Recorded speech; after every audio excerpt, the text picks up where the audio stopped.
Ito yung final project sa second grading ng EIM NC2. So, installation of service entrance 3-wire system, power panel,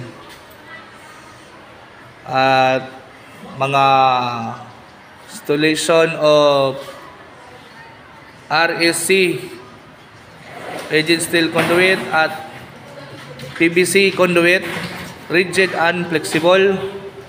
Installation of 2-gang 3-way switches at single switch, 2 parallel lamps for 3-way switches, CCTV camera, 2 CCTV camera, 2 smoke detector, fire alarm control panel, convenience outlet, special power outlet.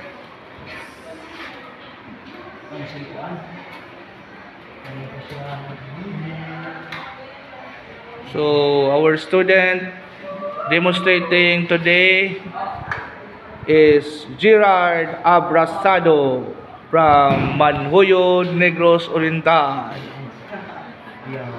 Taga Manhuyod. Basta Manhuyod. Hawon. Hawon. Kanawa. Hawon. So, ready na ni siya. Mujiti. Manhuyod ka. Mujiti daw. Manhuyod ka pa si na. Para ikaw may hawon dito. So, install na siya ron og fire alarm system. Conventional fire alarm control panel. Okay. With 2 smoke detectors. Wapa na install ang smoke detectors. 1 fire alarm bell. 24 volts DC.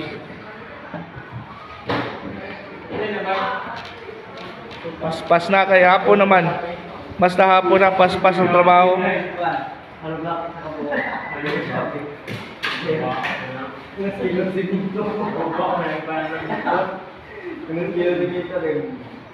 Wala pa.